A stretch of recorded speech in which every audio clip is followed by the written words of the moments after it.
ঈদের দিন আজকে আনন্দের দিন, ঈদের দিন খুশির দিন।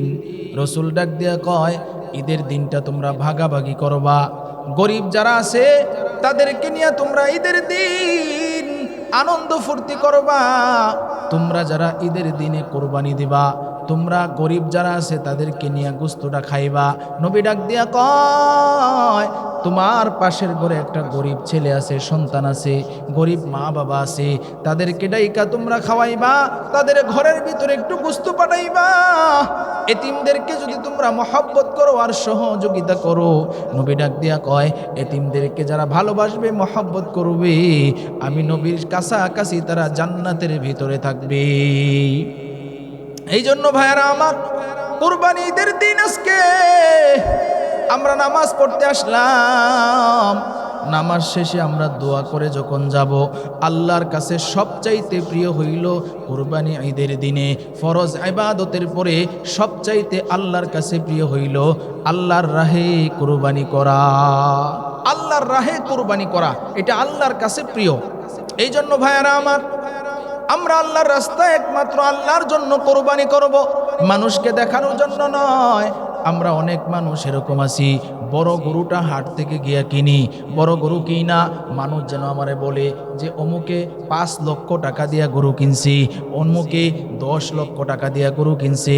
ওরে ভাই, এই দাম যদি আমরা মানুষের কাছ থেকে পাইতে চাই, মানুষের কাছ থেকে নিতে চাই, আল্লাহর দরবারে আমার কোরবানি কবুল হবে না। আমার ভিতরে এটা নিয়ত রাখতে হবে, আমি কোরবানির গরু কিনেছি, এটা আল্লাহর হুকুম। আল্লাহ আমারে সামর্থ্য দিছে, আমার উপরে কোরবানি ওয়াজিব হয়েছে, আমি কোরবানির গরুটা কিনেছি। এই কোরবানির গরুটা আমি আল্লাহর রাস্তায় কোরবানি দেব একমাত্র আল্লাহর জন্য, মানুষকে দেখানোর জন্য নয়। এই জন্য ভাইয়েরা আমার, ঈদের নামাজ পড়তে আমরা যারা আসলাম, আমরা ঈদের নামাজ শেষ করে গিয়ে আমরা পশুটা যেন কষ্ট না হয়, পশুটারে একটু পানি খাওয়াবো ছুরিটা ধার দিয়া, এরপরে সুন্দর করে পশুটারে শোয়াইয়া, পশুটারে বেশি দেরি করব না, কষ্ট যেন না হয়। আমি যদি নিজে কোরবানি দিতে পারি তাহলে সবচাইতে উত্তম। নিজে যদি কোরবানি দিতে না পারি, তাহলে যে কোরবানি দিতে পারে, মসজিদের ইমাম সাহেব হোক, খতিব সাহেব হোক, মুয়াজ্জিন সাহেব হোক, অথবা মাদ্রাসার শিক্ষক হোক, তাদেরকে দিয়ে আমরা কোরবানি দেওয়াবো। অবশ্যই অবশ্যই আমাদেরকে এটা মনে রাখতে হবে, যারা কোরবানি দিবে তাদেরকে আমরা একটা হাদিয়া দিতে হবে, তাদেরকে হাদিয়া দিতে হবে। নিজে দিতে পারলে তো আলহামদুলিল্লাহ উত্তম। নিজে যখন দিব, নিয়ম কানুন সঠিকভাবে জেনে এরপরে দিব। মনে রাখতে হবে, যদি বিসমিল্লাহি আল্লাহু আকবার বলে আমরা জবাই না করি ইচ্ছাকৃতভাবে, তাহলে কিন্তু আমাদের কোরবানির পশু জবাই হবে না। এই জন্য খুব গভীরভাবে কথাগুলো বোঝার চেষ্টা করব, যে আমরা কোরবানি ঈদের দিন আমরা কোরবানি যে দিব, আমরা সঠিকভাবে জবাইয়ের নিয়ম কানুনটা জেনে এরপরে ইনশাআল্লাহ দিব। ভাইয়েরা আমার, আমরা এখানে যারা আছি, আমরা আজকে এই কথাগুলো জানলাম, মানার চেষ্টা করব। কারণ ভাই, এই পৃথিবীতে আমরা কেউ থাকবো না, এই পৃথিবী ছেড়ে আমাদের অন্ধকার কবরে চলে যেতে হবে। আল্লাহর যত বিধিবিধান আছে এগুলো মানার চেষ্টা করেন। দুনিয়া পাওয়ার জন্য তো আমাদের কত চেষ্টা, কিন্তু এই দুনিয়া পাইতে পাইতে আখেরাত শেষ হয়ে গেছে। এই জন্য ভাইয়েরা আমার, এই দুনিয়াটা থাকার জায়গা না, অন্ধকার কবর আমাদের আসল ঠিকানা। অন্ধকার কবরে চইলা যাইতে হবে।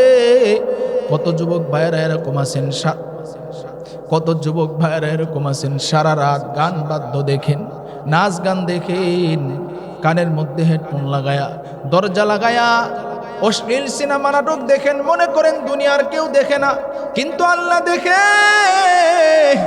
আল্লাহর চোখ ফাঁকি দেওয়ার মতো ক্ষমতা নাই।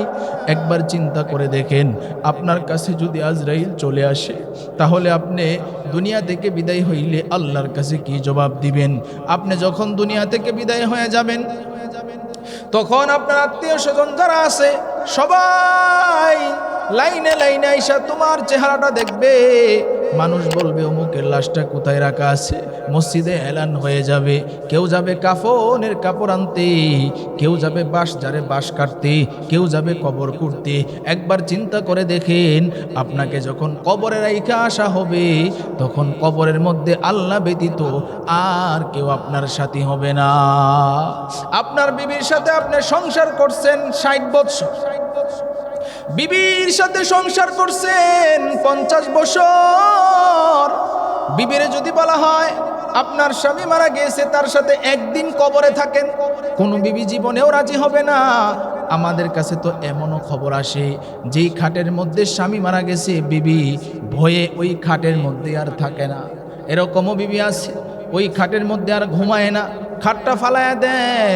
যেই জামা কাপড়গুলো স্বামী পরতো, জামা কাপড়গুলো মানুষকে দিয়া দেয় অথবা ফালায়া দেয়। ভাইয়ারা আমার, এই দুনিয়াটা থাকার জায়গা না। এই জন্য আজকে ঈদের দিন মরতে হবে, কবরে যাইতে হবে, মনে রাখতে হবে আমরা বেশি বেশি আল্লাহর কাছে কান্নাকাটি করব, আর একমাত্র আল্লাহর জন্য আমরা কোরবানি দিব।